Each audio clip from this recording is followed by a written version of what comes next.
Sécure épisode spécial. Je suis accompagné de Julien. Comment vas-tu? Ça va très bien, là. Très bien aussi. Tu as récemment sorti des guides pour se sécuriser sur les médias sociaux qui sont très intéressants. On va en parler au courant de l'épisode. Mais comme point de départ, on va discuter de la panne Facebook, puisque celle-ci a éveillé chez les gens une certaine inquiétude qui est, à mon sens, selon ce que tu m'as relaté, puisque moi, j'étais tellement peu Facebook que je me suis même pas rendu compte qu'il y avait une panne. En tout cas, ça m'a pas affecté à pas voir les gens s'énerver. Moi, je l'ai pas senti. Mais tu as vu chez les gens beaucoup de réactions particulières puis qui soulèvent des préoccupations justement au niveau de la sécurité puis tout ce qui en suit. Oui, ben en fait, c'est quoi, ça va faire 3 semaines déjà, je pense, qu'il y a eu cette fameuse panne de Meta où tout d'un coup, tout le monde s'est fait déconnecter de Facebook et Instagram. Et ben moi, je pense sur LinkedIn, j'ai vu beaucoup de ventes paniques qui arrivaient et tout le monde disait « Oh mon Dieu, j'ai pensé que je me suis fait pirater mon compte. Est-ce qu'il y a d'autres personnes qui ont le même problème ou c'est moi qui étais victime d'un piratage? » Et c'était vraiment répandu. Les gens pensaient qu'ils étaient victimes d'un piratage de leurs réseaux sociaux. Moi, du coup, quand j'ai vu ça, ben, je me suis dit « Oh, clairement, s'il y a autant de gens qui étaient la première pensée si je me suis fait pirater, ben moi, donc est venue la question de se dire, est-ce que ces gens-là, ils sont vraiment sûrs que leurs réseaux sociaux sont bien sécurisés? Parce que si tu penses d'abord à un piratage au lieu de penser à une panne avant, ben c'est peut-être bien qu'au fond de toi, t'es peut-être même pas sûr que tes réseaux sociaux sont bien sécurisés. Et je me suis dit, ça clairement, donc ça fait réfléchir. Il y avait aussi, bien évidemment, suite à ça, il y a aussi l'enjeu que j'ai vu sur les réseaux sociaux de beaucoup de personnes qui disaient qu'ils n'arrivaient plus à se reconnecter parce que les gens ne se déconnectent jamais de leurs réseaux sociaux. Et sur le téléphone, toutes les applications, ça, a priori, c'est normal que tu restes connecté. Puis si ces gens-là n'utilisent pas le web, souvent, ils n'ont jamais à se reconnecter une fois qu'ils sont connectés. Et du coup, suite à la panne où tout le monde s'est fait déconnecter, j'ai vu beaucoup de gens qui disaient « Ah merde, je me suis fait déconnecter, je me rappelle plus de mon mot de passe ». Fait que bon, ça a priori, tu peux faire une demande de changement de mot de passe. Et là, souvent, les gens ont réalisé que, oups, le courriel associé à mon compte Facebook, il est plus bon, j'y ai plus accès. Fait que je suis pas capable de recevoir mon code d'authentification pour changer le mot de passe. Je viens de me faire barrer de mon compte.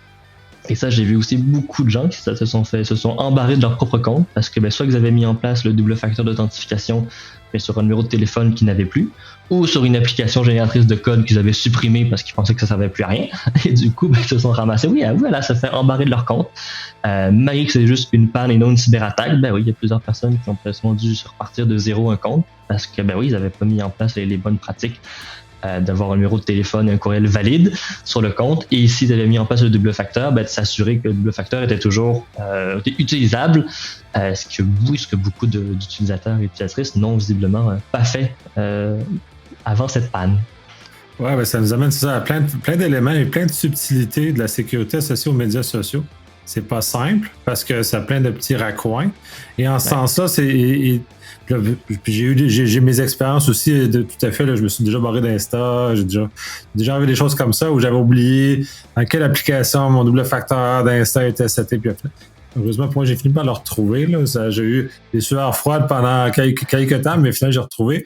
Mais c'est pas le cas pour tout le monde, comme tu le mentionnes. Il y en a qui sont littéralement mis dehors de leur compte, ce qui peut des fois être très grave ou très, très important comme situation.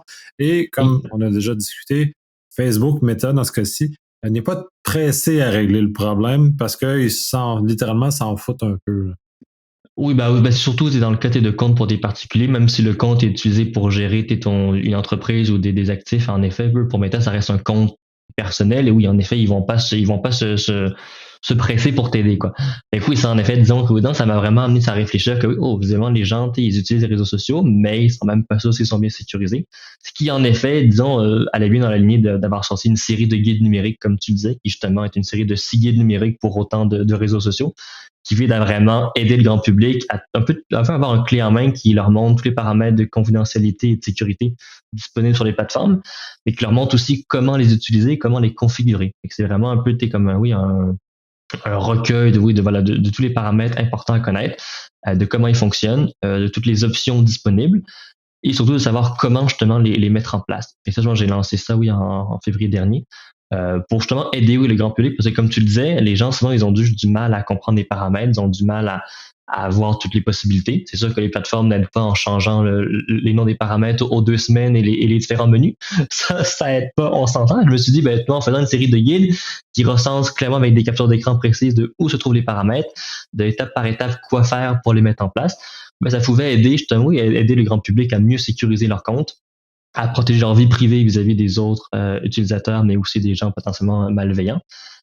Tout au même endroit de manière gratuite. Parce que, comme on l'a vu, il y a plusieurs ressources en ligne qui sont souvent incomplètes, qui disent quoi faire, mais qui disent pas comment le faire.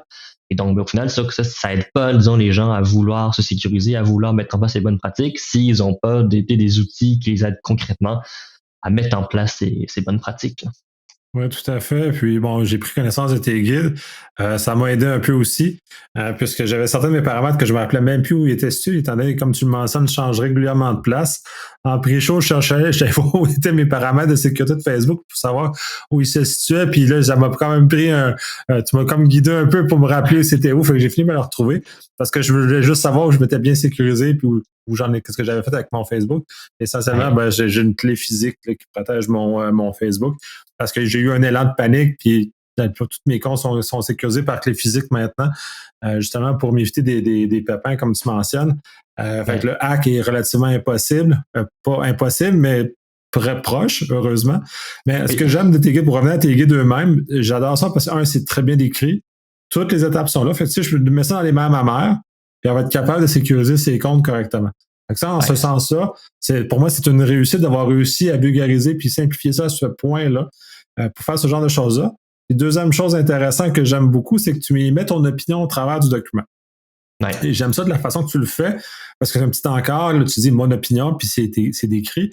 Parce que là, tu expliques la raison, la logique en arrière. Fait que tu imposes pas ta façon de voir aux gens, mais tu les guides dans des places où il y a des réflexions à prendre parce que le niveau de visibilité qu'on veut d'un compte ou ce genre de paramètres-là qui peut varier d'une personne à l'autre selon l'utilisation qu'ils en font. Je trouve ça vraiment très, très bien parce que ça permet justement de prendre une décision éclairée face à ce genre de choses-là, ce que la plupart des gens ne sont peut-être pas habitués de faire ou n'ont jamais réfléchi. Oui, non, absolument. En fait, c'est surtout poussé pour faire réfléchir souvent les gens, de vous dire, il y a des paramètres qui sont disponibles. Toutes les plateformes offrent des paramètres de sécurité, offrent des options de confidentialité. Il faut juste les utiliser. Et ça, en fait, si on parle dans cette optique, c'est de dire oui, c'est disponible, mais au lieu de vous forcer, comme dit, à mettre en place un paramètre, en fait, je vais juste vous montrer qu'est-ce qui est disponible et vous un peu, disons, aider les gens dans leur propre réflexion, à savoir pour leur compte à eux ou pour leur cas précis, qu'est-ce qui est mieux de mettre en place, mais quand même de les aider justement à savoir certains paramètres sont peut-être plus importants à mettre en place que d'autres. Et voici pourquoi, mais sans en effet imposer des paramètres, parce que je pense qu'en fait c'est très complexe.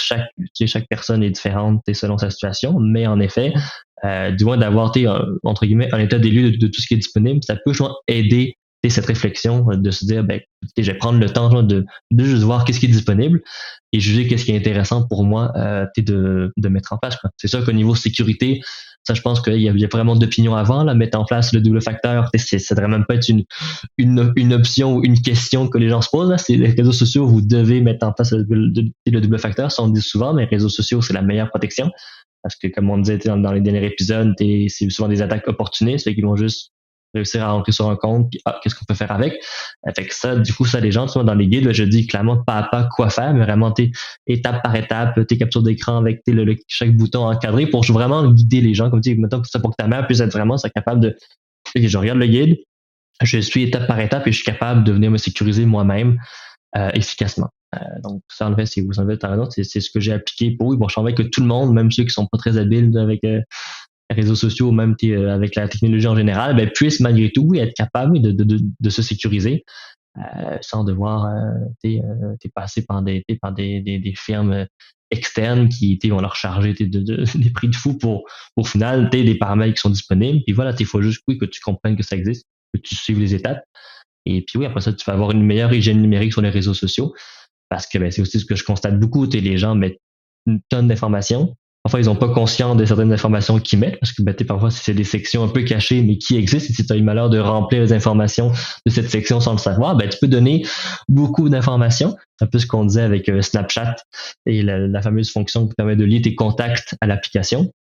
Quand tu fais ça, tous tes contacts qui ont de ton téléphone qui ont un compte Snapchat, si tu lis avec l'application, tu peux voir leur compte apparaître et voir aussi leur nom envers leur username. C'est un peu ce qu'on se disait en intro avant de débuter. Et moi, donc, j'ai vu beaucoup de personnes qui, pour autant des chefs d'entreprise que des personnalités publiques que j'ai pu aider à sécuriser, certaines personnes, oui, tu vois leur nom d'utilisateur Snapchat et certains noms amènent à se poser une réflexion sur le pourquoi ils ont choisi un nom comme voilà. Disons que certains noms laissent un peu à désirer si ça se ramassait de manière publique, ce serait peut-être pas très beau quoi. Fait que voilà, c'est un exemple concret de ça dans tes Snapchat parfois. Oui, t'as créé ton compte il y a 10 ans et puis t'as jamais changé ton nom d'utilisateur.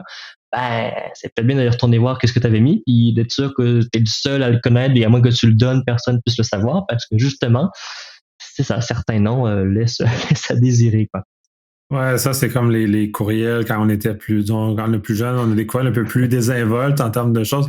Et quand on arrive sur le milieu du travail, d'envoyer des CV avec ces courriels-là, c'est un peu moins professionnel et un peu moins approprié. Oui. C'est un peu le même genre de choses. C'est sûr que dans les médias sociaux, les gens confondent régulièrement cet espace-là parce qu'ils ont l'impression que c'est privé, quand dans le fond, c'est pas si privé que ça, ces espaces-là.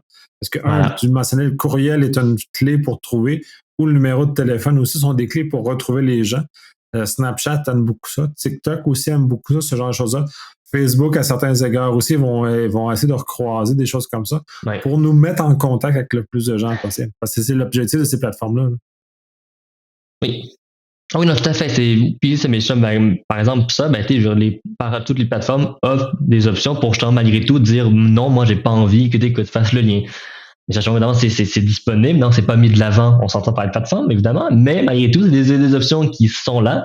On remerciera le RGPD qui a clairement eu une influence sur nous donner les options de le faire, mais voilà, c'est disponible. Mais en effet, comme dit, souvent les gens sont juste pas conscients que ça existe. Et pour eux, c'est comme, non, j'ai Facebook, j'ai Instagram, j'ai Snapchat, il faut que je partage tout à tout le monde. Non, il y a des paramètres disponibles pour un minimum contrôler à qui tu donnes accès à tes informations, à qui tu permets de faire des liens avec tes coordonnées qui étaient souvent donc un lien avec tes comptes personnels. Et ça, dans les guides, je recense où aller pour les trouver. Et puis souvent, c'est juste un petit bouton à décocher qui permet tout d'un coup de rendre beaucoup plus privé tes données sur les réseaux sociaux. Et c'est ça qui, en fait, souvent fait défaut pour plusieurs personnes. Entre autres, tu es sur le LinkedIn, tu as une section options de communication. Et beaucoup de gens remplissent ces informations en pensant que c'est juste pour LinkedIn, alors qu'en fait, c'est pour tout le monde qui sera sur leur profil ou selon le niveau de relation que tu peux choisir. Mais bref, souvent, ça va être le courriel personnel, ça va être le numéro de téléphone perso, ça, même dans certains cas, l'adresse physique carrément de la personne parce qu'il n'a pas compris que c'était accessible à tout le monde. Fait que mettons ça, de donner ton numéro perso ou ton courriel perso, ça peut potentiellement donner des indices à des potentiels fraudeurs ou à des pirates informatiques de dire tes courriels perso, c'est sûrement l'identifiant de connexion pour beaucoup de comptes en ligne, là, même plus réseaux sociaux, là, juste compte de banque, courriel et tout. Donc de ce fait, ça peut devenir une cible potentielle pour des fraudeurs de viser spécifiquement, soit de réussir à rentrer dans le compte courriel ou de faire de l'hameçonnage très ciblé parce que ils auront toute l'info sur la personne sur LinkedIn et ils auront aussi le courriel perso qui, oui, souvent utilisé pour plusieurs identifiants de connexion. Oui, c'est ça, c'est dans tes guides, justement, tu apportes tout le volet de confidentialité, que les gens n'ont pas tendance, comme tu le mentionnes très bien d'ailleurs, d'aller les regarder, ou ils sont assez bien cachés aussi, parce que les plateformes ne veulent pas nécessairement qu'on l'utilise énormément, parce que d'autres essaient beaucoup d'amener dans le mouvement, puis dans la collaboration, dans le partage. C'est un peu l'objectif de ces plateformes-là. Et de les refermer, puis de les fermer au bon niveau. Puis j'ai vu à plusieurs endroits, justement, dans ton guide, tu émets une opinion, justement, sur qu'est-ce qu'on devrait faire selon les circonstances. C'est justement de choisir, parce que comme dans LinkedIn, on va peut-être avoir un intérêt d'être un peu plus ouvert, justement, pour aller chercher des contacts professionnels, des contrats, relations d'affaires. Dans Facebook, on n'est pas tout à fait dans la même zone. Nous, on est plus dans un groupe restreint. En tout cas, moi, dans mon cas, mon Facebook n'est pas très public parce que c'est comme ça. Et la plupart des gens qui sont là, c'est des gens que j'ai rencontrés dans la vraie vie. Fait que c'est dans ce cas-ci. Mais Facebook a cette fonction-là et encore.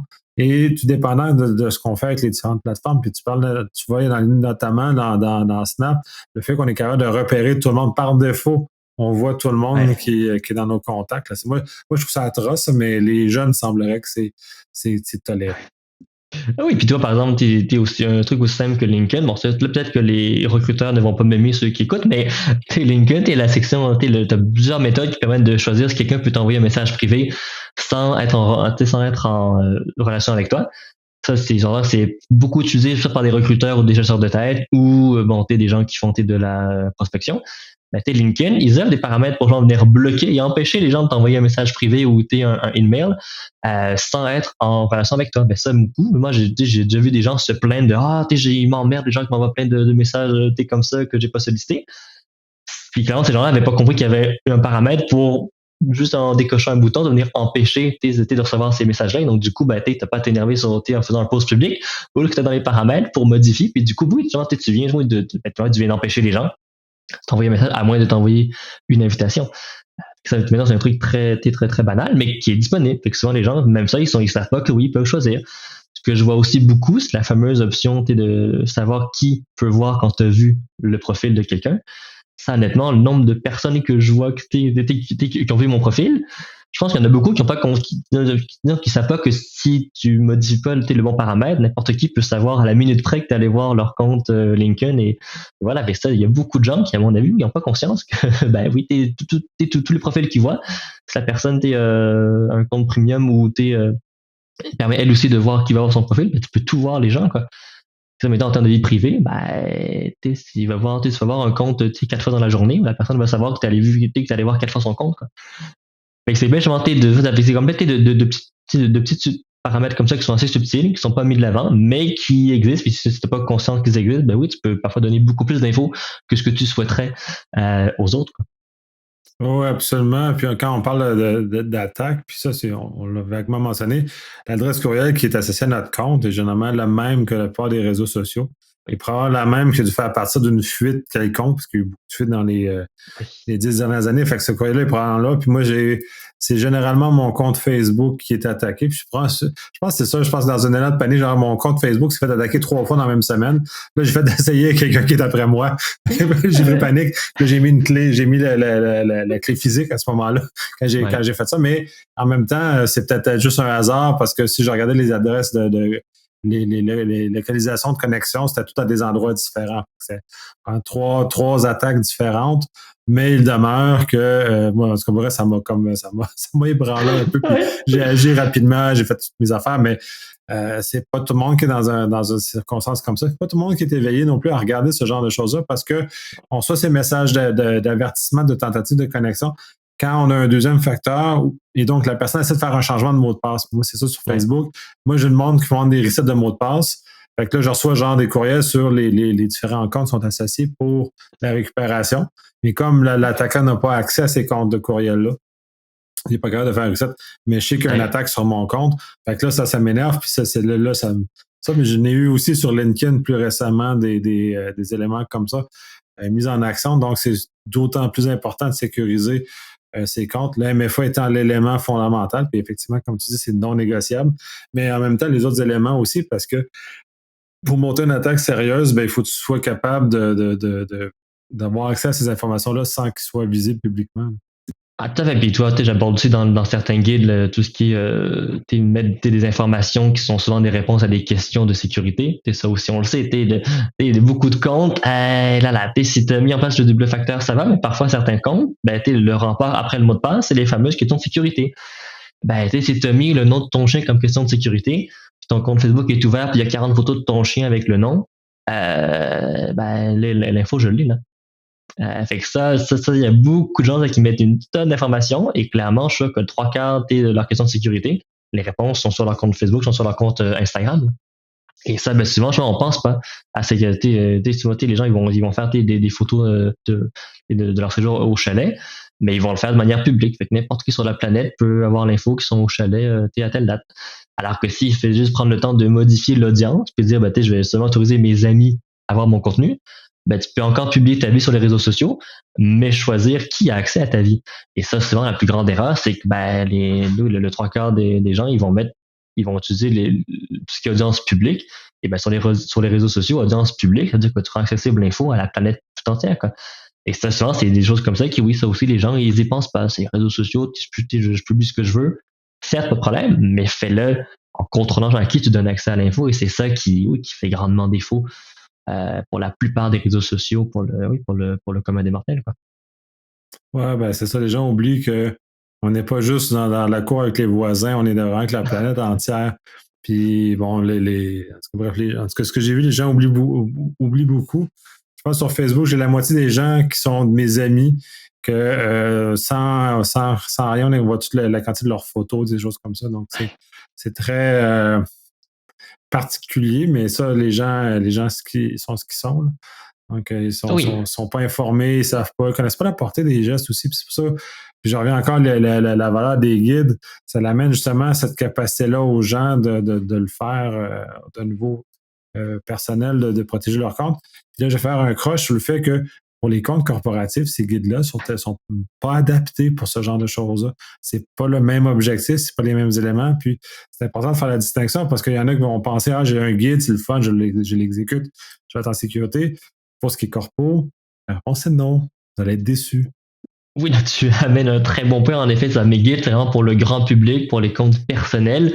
Si tu penses sécuriser ton environnement méta avec Megit et pour ton entreprise, mauvaise idée parce qu'il y a des failles, ils vont en rester. Mais oui, en effet, donc, c'est un très bon point de départ pour le grand public, pour les comptes personnels. Évidemment, si c'est des comptes qui servent à gérer des compagnies, ben là, en effet, c'est beaucoup plus complexe que juste activer le double facteur. Parce que sinon, plusieurs personnes auront accès aux différents comptes et aux différentes ressources. Et donc, de ce fait, ben, il faut que tu gères les rôles efficacement. Que tu mettes en place des plateformes de gestion. En fait, dans les guides, j'en parle pas puisque c'est des plateformes faites pour les entreprises. Mais en effet, si tu as une page Facebook d'entreprise et que tu es le seul à gérer avec ton compte Facebook, ben, c'est une erreur et il y a des failles parce que même si ton compte est bien sécurisé, tu peux te le faire fermer par Meta ou par LinkedIn n'importe quand parce que ben, les algorithmes parfois se trompent. Très souvent. Et donc voilà, en fait, tu as bien raison. C'est un bon point de départ, mais il y a beaucoup plus à faire pour sécuriser tes actifs d'entreprise. Ben non, c'est pas juste de mettre en place le double facteur pour ton compte.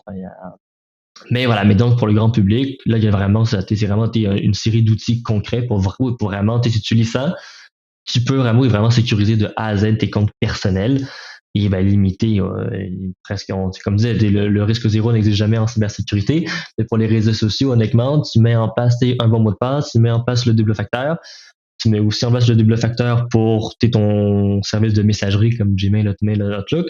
Ben là, tu viens vraiment de limiter à presque 100% le risque d'une attaque et que même si ton mot de passe fuitait, le fraudeur va être bloqué devant le double facteur et comme les réseaux sociaux, ils n'ont pas de temps à perdre, ils vont pas s'emmerder à essayer de le contourner, ils vont juste passer au prochain compte et donc tu viens de te protéger. Puis après, ben, tout ce qui reste, c'est protéger ta vie privée aussi pour limiter que les informations personnelles se retrouvent accessibles à tout le monde. Et une fois que tu fais ça, ben oui, tu peux utiliser les réseaux sociaux autant que tu veux, mettre toutes les photos que tu veux, mais de savoir qui aura accès à tes données et non que ce soit accessible à n'importe qui dès qu'ils vont sur ton compte. Quoi. Tout à fait. Puis je vais même aller un peu plus loin avec ça, parce que c'est d'où la valeur des guides, parce que la plupart des gens n'ont pas besoin de comprendre la sécurité qui est là. Quoique tu fais quand même une très bonne explication, mais le pourquoi est moins pertinent pour les gens, au-delà du fait que ça va protéger leur compte de leur vie privée. Ouais. Les entreprises doivent comprendre la sécurité qu'ils mettent en place. Et là, on est vraiment dans une autre zone parce que à ce moment-là, c'est pas tout à fait la même chose. Donc, il faut comprendre et on peut pas justement s'improviser en sécurité en façon générale, mais spécifiquement dans les réseaux sociaux. Puis notamment, tu veux dire, les gens viennent me voir moi pour t'es en cybersécurité, tu fais réseaux sociaux, des affaires comme ça. C'est pas mon domaine, je connais pas ça. J'ai même eu l'air d'un clown tantôt que j'essaie de trouver mon affaire dans Meta tantôt pour retrouver la chose.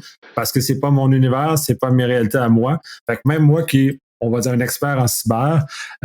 Les réseaux sociaux, c'est pas moi. Fait que c'est pour ça que d'autant plus important de voir un expert, notamment comme toi, pour les accompagner, pour aller chercher ce genre d'expertise qui est très pointu, là, à mon sens. Ah oui, non, en fait, non, quand j'ai parti le projet en septembre, c'est-à-dire, moi, je vais me nicher de manière très, ça va être cybersécurité, mais mais pour tout ce qui est réseaux sociaux, parce que justement, en fait, réseaux sociaux, c'est vrai que c'est un univers qui sort un peu de la cyber plus classique. Ça intéresse moins aussi, malgré tout, beaucoup de gens en cybersécurité. Fait je me dis, ben, clairement, mais comme il y a un besoin, puis les fraudeurs sont intéressés par tout ce qui est plateforme de réseau, ben, je me suis dit clairement, il y a des accès à sécuriser, il y a des actifs à protéger. Parce que surtout, on le voit de plus en plus en ce moment, une page Facebook, un compte Instagram de 10 000, 15 000 abonnés, ben, tu perds ça, on va recommencer de zéro, ça va te coûter cher. Là. En marketing, pour regagner le nombre d'abonnés, ça va coûter cher. Fait que oui, ça, c'est plein d'enjeux, puis tu as raison, en effet, si tu mets en place le fameux double facteur pour tes comptes, c'est bien. Mais quand je dis des compagnies, puis je vois qu'ils sont tout fiers de me montrer leur fichier Excel où il y a tous les mots de passe en fichier Excel et qu'il y a les codes de secours qui sont en train de permettre justement de contourner le double facteur en cas de problème, mais qu'ils ont mis ça au même endroit. et qu'ils n'ont pas compris le problème, ben c'est là que tu vois que clairement, oui, il y a du travail à faire parce que ben, pour les gens qui écouteraient, des codes de secours, comme c'est une fonction qui permet de rentrer un code pour pour contourner justement le fameux double facteur si tu le perds ou si il est plus fonctionnel, ben un fraudeur qui tombe sur ton fichier Excel avec le mot de passe et le code de secours, ben il rentre le mot de passe, ça demande le double facteur, il n'a pas à le rentrer, il rentre ton code de secours, puis c'est fini, il est rentré. Et ben, il y a du coup des compagnies qui montent leur fichier Excel avec tout ça, puis sont fiers de me le montrer. Ben, clairement, c'est qu'ils n'ont pas compris les risques associés à mettre en place des sécurités, mais là, du coup, de tout mettre au même endroit, ces protections-là, ben, c'est pas du tout efficace, quoi. Non, ça change pas grand-chose. On a fait un bon tour d'horizon de tes guides. D'ailleurs, j'allais mettre les liens le lien sur la page qui donne ça parce que tu les mets à jour sur une base régulière, là, ce que j'en comprends. Donc, d'aller les reconsulter au besoin. Je vais mettre ça dans les show notes, fait qu'aller les voir, c'est très intéressant. Est-ce que des choses qu'on n'a pas abordées que tu aimerais qu'on aborde? Non, écoute, je pense qu'on a bien fait le tour. C'est vraiment de dire aux gens, prenez le temps de juste aller voir qu'est-ce qui est disponible. Encore une fois, tout mettre en place, c'est pas pour certaines personnes, c'est pas nécessaire. Mais au moins, ayez connaissance des paramètres disponibles, des options de confidentialité qui sont offertes par les réseaux sociaux et mettez en place ce que vous jugez important pour, oui, pouvoir faire, comme vous dites, utiliser comme vous voulez les réseaux sociaux, mais de manière sécuritaire et surtout en protégeant votre vie privée. Fait que oui, en effet, c'est vraiment l'objectif de cette série de guides gratuits, on le rappelle. Il n'y a rien de payant, il n'y a pas de données d'infos personnelles, c'est juste vous allez sur mon site, puis vous choisissez celui que vous voulez, puis voilà, après vous pouvez lire, puis oui, vous protéger de manière efficace et surtout aider vos proches aussi qui sont peut-être moins habiles avec la technologie à eux aussi protéger leurs différents réseaux sociaux. Oui, c'est une très, très belle contribution que tu fais de justement d'avoir mis le temps là-dedans. C'est génial. C'est ça, moi, je partageais ça dans ma famille, notamment, justement, pour les aider à cheminer. C'était pas des blagues avec ma mère. Là. Le guide va être remis à ma mère pour de vrai.